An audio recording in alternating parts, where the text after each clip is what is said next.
పేదలకు సేవ చేసేందుకే civil services ఎంచుకున్నానని గొప్పలు చెప్పిన ఓ సివిల్ సర్వీస్ అధికారి ఇంటి నిండా ఎక్కడ చూసినా నోట్ల కట్టలే, బంగారు ఆభరణాలే. ఇక లగ్జరీ లైఫ్ మామూలుగా లేదు.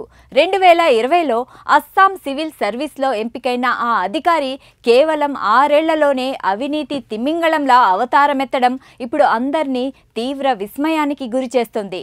ఇక ఇలా ఉంటే ఆమెపై వెల్లువెత్తిన అవినీతి ఆరోపణలతో అస్సాం సీఎం ఏకంగా తన స్పెషల్ విజిలెన్స్ సెల్నే రంగంలోకి దింపాల్సి వచ్చింది.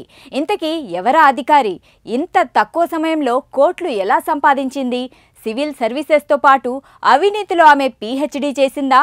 తెలుసుకోవాలంటే లెట్స్ వాచ్. నుపూర్ బోరా ఇప్పుడు దేశవ్యాప్తంగా మారుమ్రోగుతున్న పేరు ఇది. ఇంత చిన్న వయసులో అంత అవినీతి ఏంటని యావత్ దేశం ఆశ్చర్యపోతుంది. ఎందుకంటే సీఎం స్పెషల్ విజిలెన్స్ సెల్ ఆమె ఇంట్లో చేపట్టిన సోదాల్లో నిండా బ్యాగుల్లో నోట్ల కట్టలు, బంగారు ఆభరణాలు బయటపడ్డాయి. వాటిని చూసి సోదాలు నిర్వహించిన అధికారులే నోరెళ్లబెడుతున్నారు.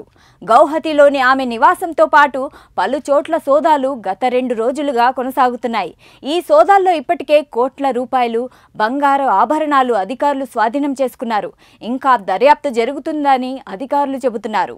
అయితే ఆదాయానికి మించిన ఆస్తుల కేసులో అడ్డంగా బుక్కైన నుపూర్ శర్మ ఆమె నివాసం నుంచి కిలోల కొద్దీ బంగారం, ₹1,00,000 విలువన్న నోట్ల కట్టలను స్వాధీనం చేసుకున్నట్లు ప్రచారం నడుస్తుంది.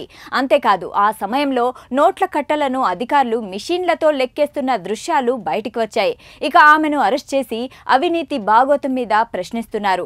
అయితే గోలాఘట్కు చెందిన నుపూర్ బోరా 2019లో అస్సాం సివిల్ సర్వీస్కు ఎన్నికయ్యారు. ప్రస్తుతం ఆమె గోరోయి మరీ జిల్లా కమ్రూప్లో సర్కిల్ ఆఫీసర్గా విధులు నిర్వహిస్తున్నారు. బోరా తన పదవిలో ఉండగా హిందూ భూములను సందేహాస్పద వ్యక్తులకు డబ్బు కోసం బదిలీ చేసినట్లుగా ప్రధాన ఆరోపణలున్నాయి. ఇక నూపూర్ సహాయకుడిగా పనిచేసిన లాట్ మండల్ సురజిత్ డేకాని కూడా అధికారులు విచారణ జరుపుతున్నారు. బార్పేట జిల్లాలో అనేక భూములు అక్రమంగా పొందినట్లు ఆరోపణలు ఆయనపై ఉన్నాయి. నూపూర్ కేసులో తనిఖీలు ఇంకా కొనసాగుతున్నట్లు సమాచారం. ఇక ఇలా ఉంటే ఆమెపై వస్తున్న భూ సంబంధిత ఆరోపణల నేపథ్యంలో గత 6 నెలలుగా నిఘా ఉంచినట్లు సీఎం హేమంత బిశ్వ శర్మ తెలిపారు. బార్పేట రెవెన్యూ సర్కిల్లో ఆమె విధుల్లో ఉన్నప్పుడు లంచం తీసుకుని హిందూ ఆలయాల భూములను ఇతరుల పేరిట బదిలీ చేసినట్లు అభియోగాలున్నాయి. మైనారిటీల జనాభా అధికంగా ఉన్న ప్రాంతాల్లోనే ఈ తరహా అవినీతి కార్యకలాపాలు ఎక్కువగా నమోదయ్యాయి అని ఆయన వ్యాఖ్యానించారు. ఈ వ్యాఖ్యల నేపథ్యంలో తీవ్ర దుమారం చెలరేగింది. మరోవైపు కృష్ణా ముక్తి సంఘం సమితి అనే స్థానిక ఉద్యమ సంస్థ ఒకటి కూడా ఆమె అవినీతి బాగోతంపై పోలీసులకు ఫిర్యాదు చేసింది.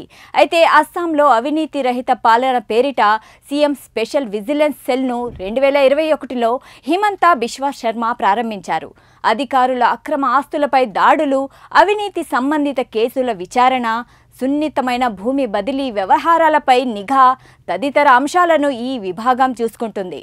అయితే 28 ఏళ్ల ఓ సివిల్ సర్వీసెస్ అధికారిని కేవలం 6 ఏళ్ల సర్వీస్లోనే పెద్ద మొత్తంలో సంపద కూడబెట్టడంపై పెద్ద ఎత్తున చర్చ జరుగుతుంది.